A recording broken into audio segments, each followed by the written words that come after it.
Last Hero of Nostalgia is an indie Souls-like that takes heavy inspiration from games like that. It is an incredibly solid game to play through for what it is. However, it's not perfect. Today I just wanted to talk to you quickly about why I like this game, what I think it does super right, what I think it doesn't do as right, and why I think ultimately it's worth playing. The Last Hero of Nostalgia is a game that I have been thinking about playing a lot. The game itself is sort of a parody on gaming itself in the sense that it's about this hero, this big mighty hero who goes on a journey to save the land but has to sacrifice himself in the meantime and sort of becomes one with the land and being forgotten, which in my opinion is probably sort of a metaphor for this idea of games becoming part of the people that play them and sort of being forgotten while still living on in a weird way. And in the same vein, I think Last Hero of Nostalgia is pretty incredible in a lot of ways. However, one thing we do have to tackle before we even start to talk about it is that you, if you purchase this game, need to go into the settings and you need to disable the slow after being hit, because holy shit, that is annoying. Don't play with it. There's no reason to play with it. It fucking sucks. It should be in the game. I don't know why they included it, but it shouldn't be there. And now that that's out of the way, let's talk about why I love this game. Because you see, Last Hero of Nostalgia is a rip on other games. It starts out with this very basic, tutorial, and there's a narrator who talks about how, you're just a stick figure and you're nobody, and he doesn't really like you. And then you go outside from the tutorial area and the first thing you see is Firelink's shrine from Dark Souls 1. Kind of a funny nod. I personally enjoyed it. I also enjoyed the Minecraft-ass graphics because, my god, is it kind of fun to look at that, and I think it honestly manages to be pretty gorgeous in its own right. And then you sort of go around and get to the playing it. It can feel kind of clunky, I will fully admit. It is not the most smooth game to play. It has some issues there. However, for what it is, god, it feels good in most cases. I ended up really falling in love with greatswords, and that was sort of what I ended up doing my entire playthrough with after I found my favorite weapon in the game, which we'll get into. But before we get there, we have to talk a little bit just about the general vibe of the game. Because the game, like I said, is a rip on games themselves, sort of how they are being forgotten, and a game sort of being a game after it's been forgotten. It's an interesting sort of story to talk about. However, it manages to do it in a really interesting way through the narrator that basically hates you throughout the entire game. And while it wears its plot much more on the sleeve than something like Dark Souls, it does have hidden lore. You can find the lore about the land, like what the different things would be used for, and so on. One of the coolest systems, and the sort of main new thing it introduces into the genre, is this system it calls remembering. Remembering is essentially you reading the lore on a weapon, on item, or shield, or weapon, whatever. You read the lore, and then you have the ability to go where that lore points you to and remember that weapon.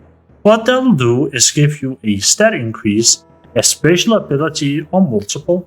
Sometimes those are mainly just sort of, oh, you use the stamina to do this, or you recover more stamina by doing this. And other times, they are more in-depth and more interesting, such as, you hit an enemy, you debuff. There are different levels to it, and I think it sort of is very hit and miss. I think overall the system is really fucking cool. I love the idea of getting a hint about where something is, and then going on to find it. I don't like it as much when it doesn't feel rewarding. And that, I think, is the main issue here. But again, it's an indie game, so we'll let that one slide. And a lot of that can also be sort of summed up in it being the way it is. It is an indie game, so there is gonna be issues, obviously.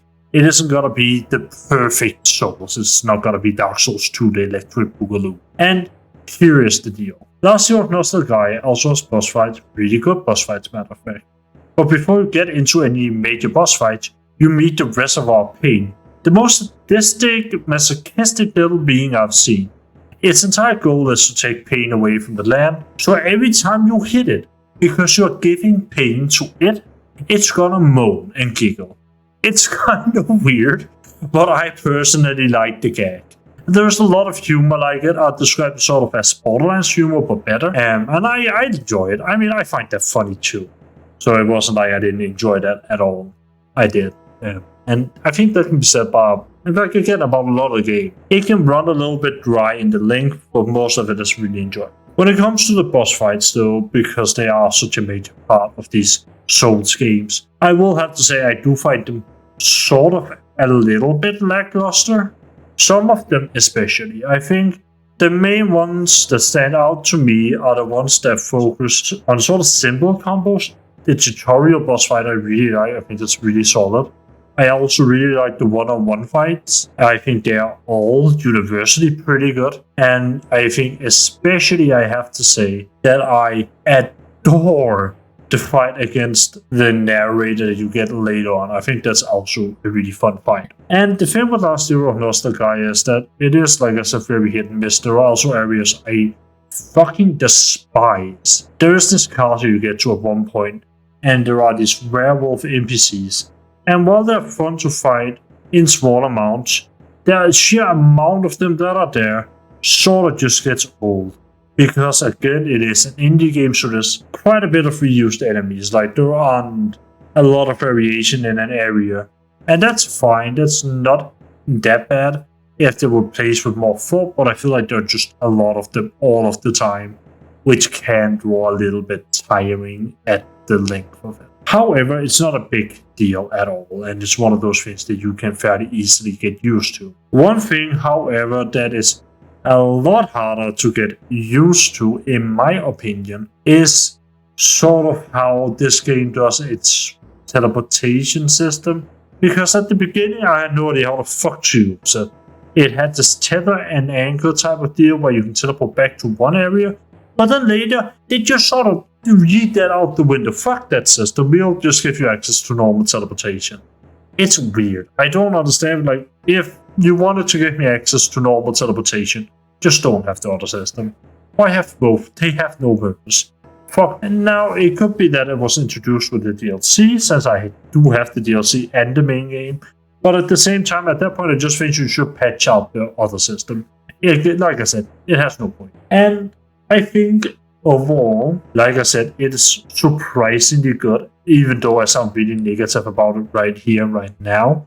I think there are some really interesting fights. In the DLC as well, because again, I got the DLC with the game. The DLC has a fight against a Minecraft boss, or boss that's very, very clearly inspired by Minecraft, but is legally not Minecraft. And it is a kind of fun boss fight that I really enjoyed. And I think I'd say the same thing about literally all of the boss fights and the fights in the game. I pretty much enjoyed all of them. However, that being said, it's time to talk about the greatsword and the combat system. Because you see, combat in this game varies from being really fun and engaging to fucking ass.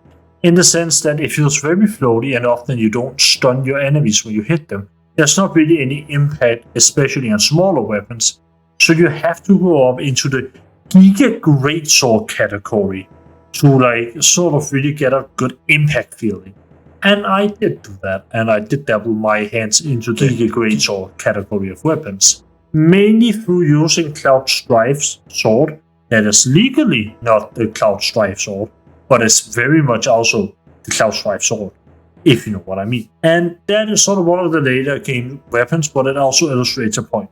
That has the same skill as multiple other major big swords, which is kinda sad, as one of the things that you could do with a system like Remembering is allow them all to have unique skills. If the developers were somehow watching this video, that's one of the things that I'll take away personally, would be to have maybe less weapons in the game, but then have them all have unique skills instead, as that will make it feel rewarding when you then remember a weapon that you unlock this new skill that you hadn't seen before.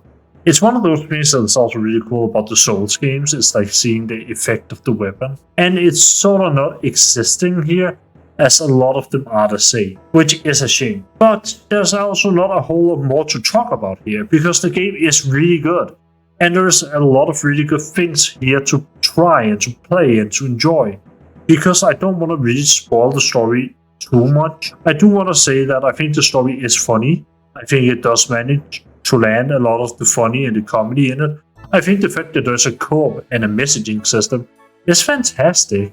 It's great to play this co-op. And like I said, look out for the combat system. It's not necessarily the best in the world, but the rest of the game more than makes up for that. And I also just find I find the game to be pretty appealing. Like, I love the pixel detail and like the pseudo pixel art, low poly type of deal that it has going on. I really enjoy it. I really like it. With that being said, that's what I have for you today. So I hope you all enjoyed the video. And if you did, please like, comment, and subscribe. And I'll see you all next time. Bye.